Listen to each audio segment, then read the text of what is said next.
Pierwsze lata... Podchodzili pod okno. Jak każde życie moje zaczęło się. Zatrzymał na dworcu wschodnim. Modliłam się, Cały wieczór żeby Proszę o opowiedzenie historii swojego życia. Dzień dobry, nazywam się Anna Mizikowska.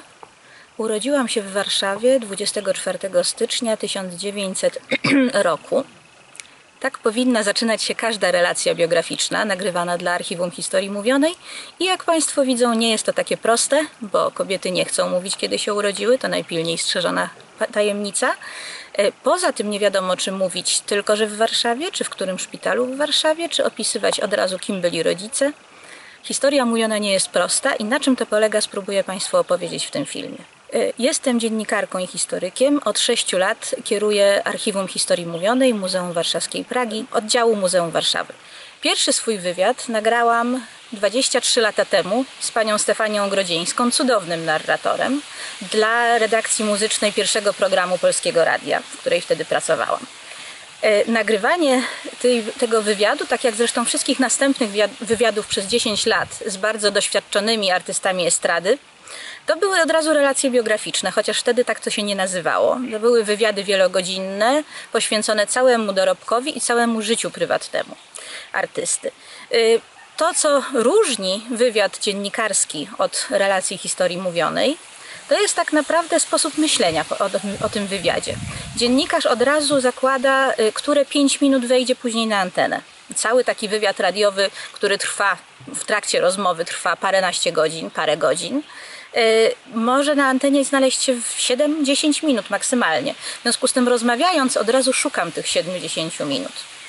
Dla Archiwum Historii Mówionej pracuje się trochę inaczej. Tutaj tak naprawdę może być źródłem absolutnie wszystko, co świadek powie, włącznie z opisem przyrody czy wnętrza. I to jest taka pierwsza różnica, którą mogłabym tutaj podkreślić. Druga rzecz, którą miałam okazję stwierdzić w trakcie tych pierwszych 10 lat pracy dziennikarskiej, odkryłam pisząc książkę Tadeusz Sygietyński i jego Mazowsze. Książkę złożoną z 30 wywiadów biograficznych z ludźmi, którzy pamiętali założyciela Mazowsza, Tadeusza Sygietyńskiego. Te 30 wywiadów dzisiaj mogę ocenić jako niezwykłe, dlatego że ludzie, którzy udzielali mi tych wywiadów, już niestety nie żyją. Zostało bardzo niewielu przy życiu. I dopiero teraz widać, jak bardzo cennym źródłem były te nagrania. Jak wiele tych rzeczy, o których się dowiedziałam w trakcie rozmów, nie znalazło się w żadnych innych dokumentach, w żadnej innej dokumentacji i tak naprawdę zginęłoby, umarłoby razem z tymi świadkami historii. To jest druga rzecz, którą można powiedzieć o historii mówionej. Jest bezcennym źródłem, ponieważ jest pamięcią indywidualną człowieka. Tylko on wiedział to, widział to, może o tym opowiedzieć. I dlatego trzeba nagrywać, im więcej nagracie, tym lepiej. Gdy skończyłam współpracę z Polskim Radiem, w 2010 roku podjęłam współpracę z Archiwum Historii Mówionej, Ośrodka Karta i Domu Spotkań z Historią. Pracowałam tam jako dokumentalista i jako redaktor m.in. portalu relacjebiograficzne.pl, a jako dokumentalista prowadziłam m.in. pod patronatem Związku Artystów Scen Polskich taki projekt badawczy. Zbierałam wywiady w Skolimowie, w Domu Artysty Weterana. I tam odkryłam jeszcze jedną rzecz związaną z rozmowami z artystami. Mianowicie artystę, który udzielił w życiu wielu wywiadów, trzeba, rozmawiając pod kątem historii mówionej, wybić z takiego utartego schematu. Trzeba spowodować, żeby zapomniał te zdania, które zawsze wypowiadał w wywiadzie, skierować jego myśli na inny tor, trochę go może rozkleić, po to, żeby mówił najbardziej od serca, najbardziej prywatnie. To było bardzo fajne doświadczenia. Naprawdę spotkania z tymi artystami były czymś niesamowitym. Przy czym niesamowite jest również w historii mówionej to, że w przeciwieństwie do dziennikarstwa nie trzeba koncentrować się na wyjątkowych wydarzeniach.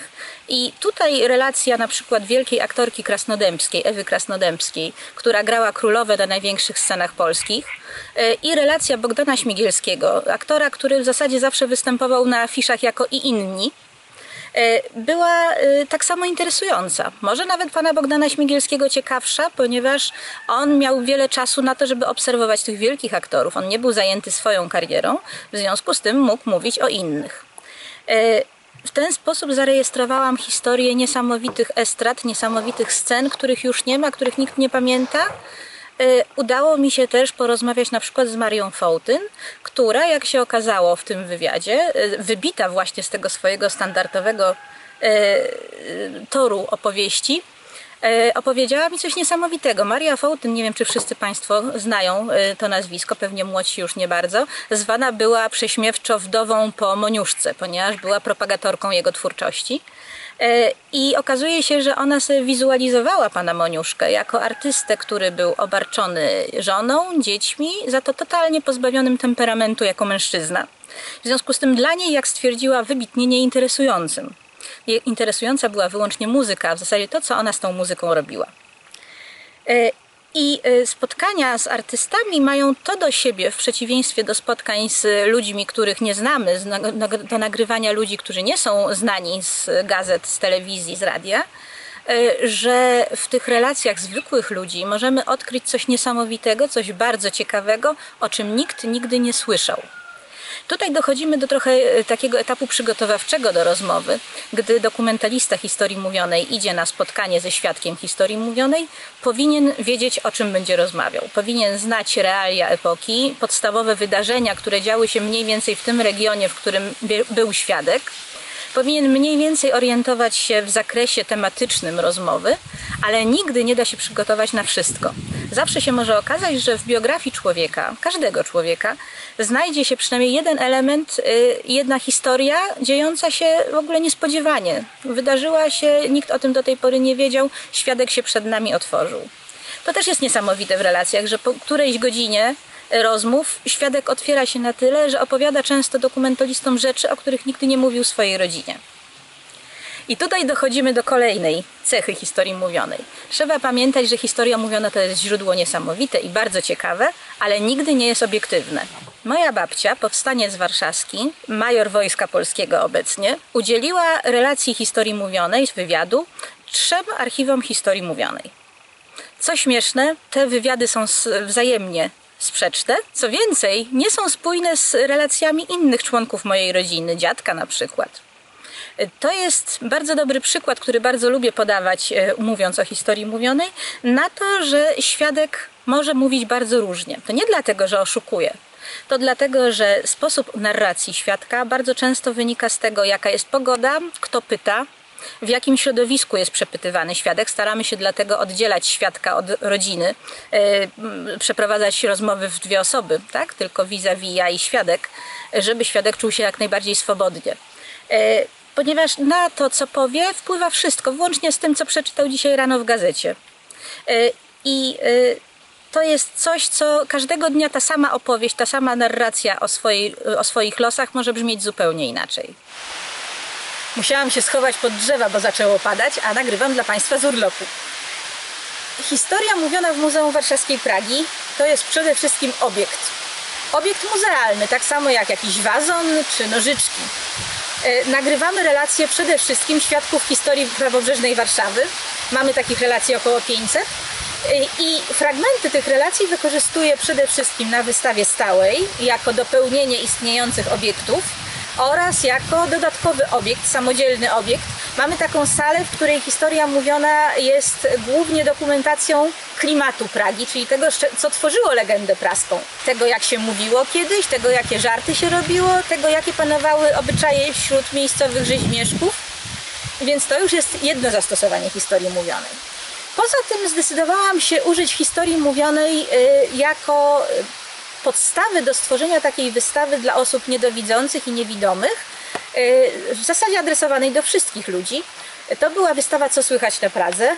Wystawa, która pozwalała zmysłem słuchu, węchu i dotyku poznać prawobrzeżną Warszawę. Przy okazji tej wystawy mogłam nagrać wspomnienia na przykład Janusza Marynowskiego, czyli dyrektora Orkiestry Symfonia Warszawia, urodzonego Prażanina, który w tej chwili na Pradze właśnie tę wielką, słynną orkiestrę prowadzi. Można było pomacać skrzypce, zagrać na skrzypcach i posłuchać o tym, jak dyrektor o orkiestrze opowiada. Dodatkową rzeczą, którą usiłuję robić z historią mówioną, którą robię od 1,5 roku, są słuchowiska dokumentalne. Coś między Teatrem Polskiego Radia, wystawą dźwiękową. Takie słuchowisko powstało z okazji Warszawy Zingera zeszłorocznej. To było słuchowisko poświęcone warszawskim Żydom, praskim Żydom. Relacjom między warszawiakami pochodzenia żydowskiego i warszawiakami innego pochodzenia. Miałam w swoich zbiorach Archiwum Historii Mówionej bardzo wiele wspomnień na temat warszawskich Żydów, praskich Żydów. Nie miałam natomiast wspomnień samych praskich Żydów.